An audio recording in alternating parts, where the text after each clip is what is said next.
nagtiwala sa akin na si Nanay at si Tyrone. Tayo yung pamilya.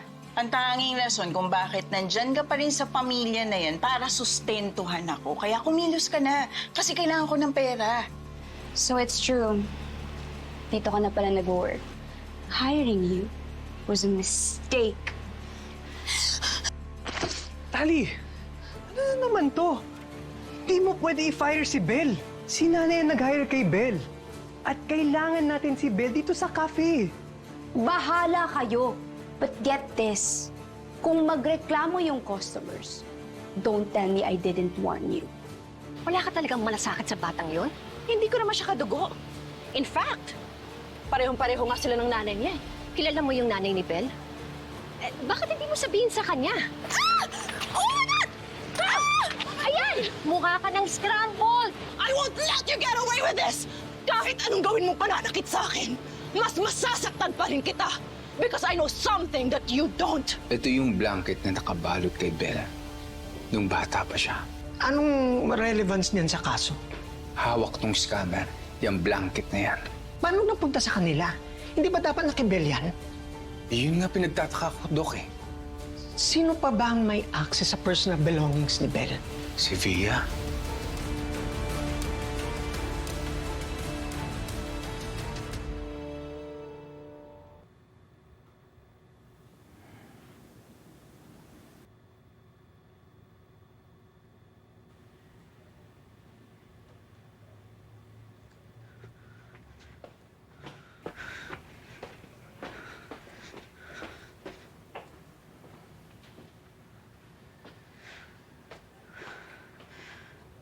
Kuya, ano nang desisyon mo? Gusto ko nga tawagan si Rosel eh.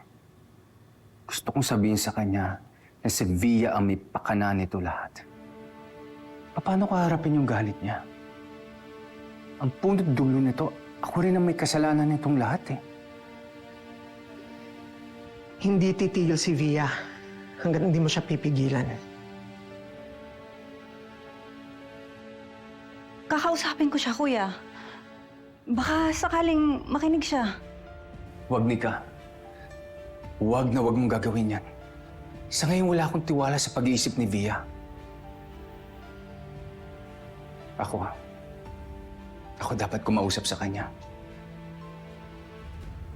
Dapat makumpirma ko lahat ng hinala ko eh. And then tsaka ko lang makakausap si Rosel.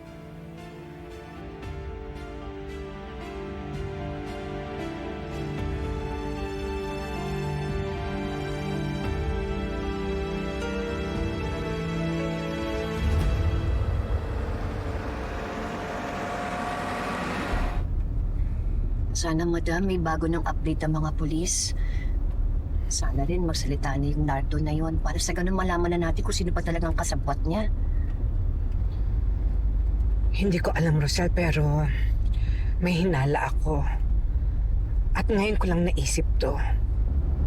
Ano po yun? Hindi kaya may kinalaman si Darius at si Melania sa nangyayaring ito. Alam ko, kapatid ko si Darius. Pero alam din natin na sobra siyang mukhang pera. At si Melania, galit na galit siya sa'yo. Kaya baka silang may pakana nito. Rosel, huwag tayong basta magtitiwala kung kani-kanino. Sa pagkakataong ito, kailangan lahat ng anggulo tingnan nating mabuti. Tama kayo, madam. Kailangan masabi natin ito sa mga pulis. Kung may kinalaman nga si Darius dito, kailangan malaman natin yung katotohanan.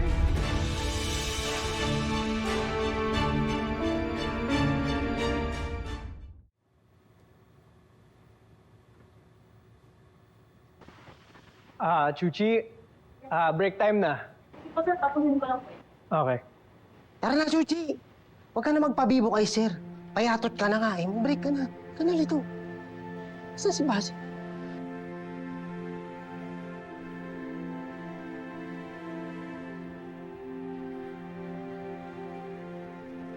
Belle, nag-break ka na ba? Mamaya na lang. Okay na. Nung mamaya na lang. Kanina ka pa nagtatrabaho. Tara, sabayin mo na ako. Sir Tyrone, wala po akong dalang baon.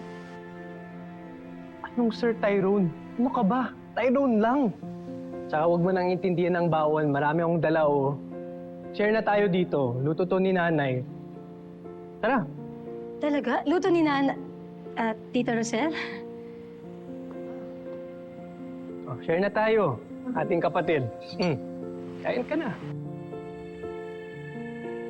Alam mo, Bel, kahit marami na kaming staff sa bahay, si nanay pa rin ang nagpe-prepare ng baon namin.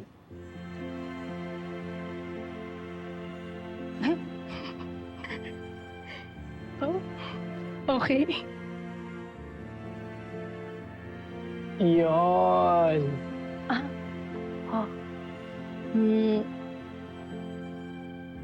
Pero, kwentuhan mo nga ako.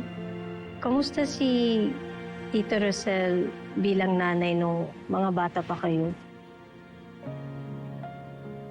Si nanay? Grabe. Overprotective minsan, pero solid. Alam mo, lahat gagawin niya para sa amin ni Tali. Alam mo, isang beses lang ako napalo niya. Wala akong kasalanan, Nay.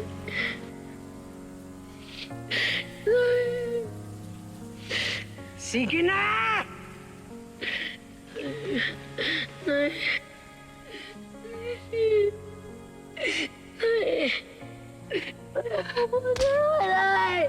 Hindi kita pinalaki na magsinungaling! At lalong hindi kita pinalaki na magnakaw! Grabe nga iyak ko nun. Naglayas pa ako. Talaga? Pero, hindi ko rin kinaya.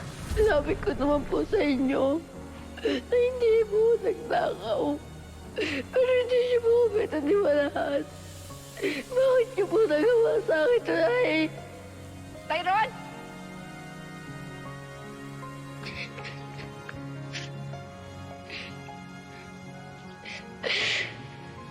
Nay!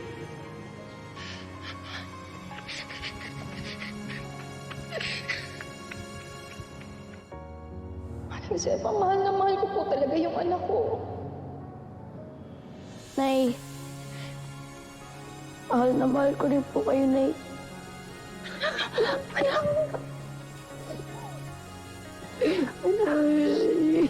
Sorry.